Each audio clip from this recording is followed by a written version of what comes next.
दोस्तों, मेरा नाम है लक्षेंद्र पटेल। आप देख रहे हैं खेती बाड़ी ब्लॉग 6। दोस्तों, इस चैनल के माध्यम से हम आपको खेती बाड़ी से संबंधित सारी जानकारियाँ देते रहते हैं। तो दोस्तों, हमारी वीडियो को लाइक करें, हमारे चैनल को सब्सक्राइब कीजिए और हमें अधिक से अधिक लोगों तक शेयर कीजिए। दोस्तों, हम आपको खेती बाड़ी संबंधित यहाँ प्रयास करते रहते हैं। हम आपको खेती बाड़ी संबंधित सारी जानकारियाँ देते रहें और आपको एक सही सटीक जानकारी मुहैया कराएँ, जिससे आप खेती में एक उन्नत खेती कर पाएँ। हमारा ये प्रयास रहता है दोस्तों, हम जितना प्रैक्टिकल कर पाते हैं उस प्रैक्टिकल को आपसे साझा करने के प्रयास करते रहते हैं दोस्तों। तो दोस्तों, इस वीडियो में हम जानेंगे मिट्टी में पोषक तत्वों का कितना रोल होता है। दोस्तों, मिट्टी में पोषक तत्वों का बहुत अहम रोल होता है। दोस्तों, पोषक तत्वों की संख्या हम हमारी मिट्टी में बढ़ाएंगे, हमको उतना ही अधिक उत्पादन देखने को मिलेगा दोस्तों। और अधिक से अधिक उत्पादन को देखने के लिए दोस्तों सीधा सा फंडा है दोस्तों, आपको जैविक कंपाउंड्स की मात्रा को आपके खेत की मिट्टी में बढ़ाना पड़ेगा दोस्तों।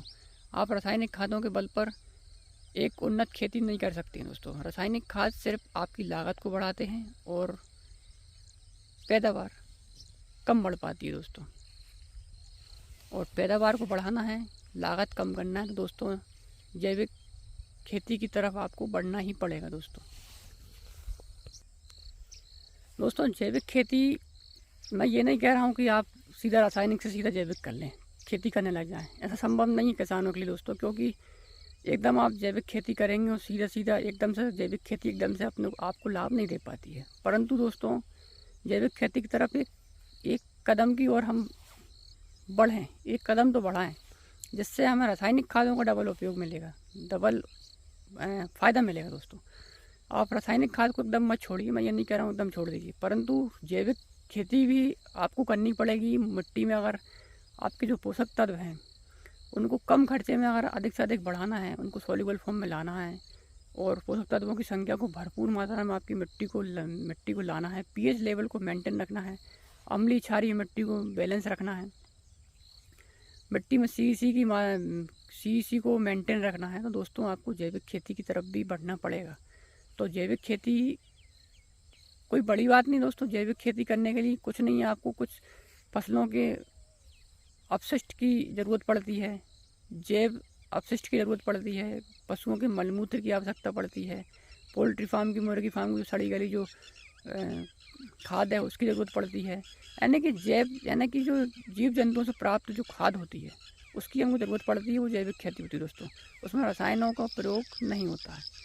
मतलब कि जैविक खेती जब ही संभव है हम जब मिट्टी में सूक्ष्म जीवों की संख्या को बढ़ाएंगे। सूक्ष्म जीव की संख्या कैसे बढ़ेगी? जब तक हम जैविक खेती नहीं करेंगे तब तक। सूक्ष्म जीवों की संख्या बढ़ाइए और मित्र फंगी को आपके खेतों में बढ़ाइए, आपके खेत की मिट्टी में बढ़ाइए। मित्र फंगी दोस्तों, आप जी मत समझना कि एक फंगस होती है वो खराब वाली, एक होती है मित्र फंगी जो पौधे की जड़ों के द्वारा टच लग कर वो अंदर से काम करती है दोस्तों, मिट्टी की गहराई तक पोषक तत्वों को खींच के लेके आती है और पौधों को देती है। तो सूक्ष्म जीवों की संख्या बढ़ाइए और मित्र फंगी को बढ़ाइए। ये कैसे बढ़ेगी? ये जैविक खेती के द्वारा ही बढ़ सकती है दोस्तों। जैविक खेती में दोस्तों आप फसल के पुराने अवशेषों को गड्ढे में डालिए, पोल्ट्री फार्म की खाद को आप गड्ढे में डालिए, सब्जियों के अपशिष्ट चीज़ों को आप उस गड्ढे में डालिए, पशुओं से प्राप्त गोबर मलमूत्र को आप गड्ढे में डालिए और उनको 6 महीने तक हल्की हल्की नमी देते रहिए और उनको सड़ाइए छाँव में। तो दोस्तों ऐसे करके वो एक बेहतर खाद हमको 6-7 महीने में वो बनकर तैयार होती है। और उस खाद को सड़ा कर गला कर जब हम हमारे खेतों में डालते हैं तो सीधा उससे सूक्ष्म जीवों की संख्या हमारी मिट्टी में बढ़ती है। और सूक्ष्म पोषक तत्व calcium, magnesium, nitrogen, phosphorus, zinc, sulphur, manganese, ये सारे कंपाउंड्स, जैविक कंपाउंड जो पोषक तत्व जो होते हैं जो फसलों को ज़रूरी होते हैं, वो सारे सॉल्युबल फॉर्म में हो जाते हैं, यानी कि घुलनशील अवस्था में जाते हैं। घुलनशील अवस्था में आने का मतलब यही होता है कि वो पौधे उनको आसानी से ले पाते हैं। और दोस्तों, पोषक तत्वों को बढ़ाने के लिए जैविक खेती ज़रूरी होती है। तो जैविक कंपाउंड्स ही हमारे पोषक तत्वों को मिट्टी में बढ़ा सकते हैं। तो इस और एक कदम बढ़ाइए किसानों, यहाँ जैविक कंपाउंड्स को आपकी मिट्टी में बढ़ाइए। Zinc, sulphur, manganese, calcium, phosphorus, potash, nitrogen, ये सारी चीज़ें। नाइट्रोजन को अगर जैविक प्राकृतिक तरीके से बढ़ाना है तो ढैंचा घास का प्रयोग कीजिए, ढैंचा घास को आपके खेतों में लगाइए। उसको काट दीजिए और खेतों में बराबर मात्रा में बिखेर दीजिए। आपके खेत में नाइट्रोजन की कमी नहीं पड़ेगी दोस्तों, आपको यूरिया का खर्चा बच जाएगा। आप ढैंचा घास का प्रयोग कीजिए दोस्तों। हर चीज़ का एक उपाय है दोस्तों। लकड़ी के जले पदार्थ को आप खेत में डाल दीजिए, आपको पोटेशियम मिल जाएगा, ये पोटास मिल जाएगा। तो ये भी एक जैविक चीज़ हुई, इसमें कोई रसायन नहीं हुआ दोस्तों। और सूक्ष्म जीवों की संख्या आप जितनी बढ़ाते जाएंगे, आपके पोषक तत्वों की संख्या उतनी बढ़ेगी दोस्तों। जैविक कंपाउंड को आपके खेत में अधिक से अधिक डालिए दोस्तों। तो जैविक कंपाउंड से ही आपको एक हाई लेवल की पोषक तत्व, एक हाई क्वालिटी मिट्टी, एक उच्च स्तर की जो सॉइल क्वालिटी होती है दोस्तों, वो आपको मिलेगी जैविक कंपाउंड के द्वारा, जैविक खाद के द्वारा दोस्तों। जैविक कंपाउंड में मैंने आपको बताया कि गोबर को गड्ढे में डालिए, सड़े गले फसल के पुराने अपशिष्ट पदार्थ को गड्ढे में डालिए, सब्जियों के छिलके अपशिष्ट पदार्थ हैं उनको गड्ढे में डालिए। उसी जितनी दुनिया भर की चीज़ें हैं जैव कंपाउंड, वो सारे गड्ढे में डाल दीजिए, छिलके डाल दीजिए सब्जियों के, गोबर की खाद डाल दीजिए, उन गोबर के गाय का मलमूत्र को गड्ढे में डाल दीजिए और उनको बढ़िया फसलों के पुराने अवशेषों को गड्ढे में डाल दीजिए। उनको बराबर पानी देते हुए उस गड्ढे में छाँव में उसको 6 महीने तक सड़ाइए।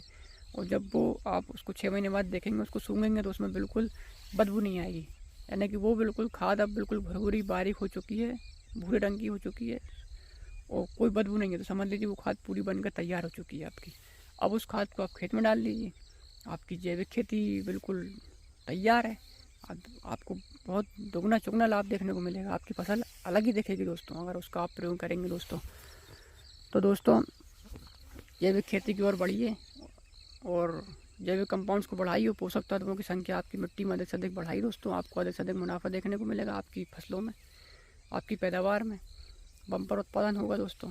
पोषक तत्वों को बढ़ाइए दोस्तों। पोषक तत्व जैविक खेती के द्वारा ही बढ़ सकते हैं दोस्तों, जैविक कंपाउंड से ही पोषक तत्वों की संख्या बढ़ सकती है दोस्तों।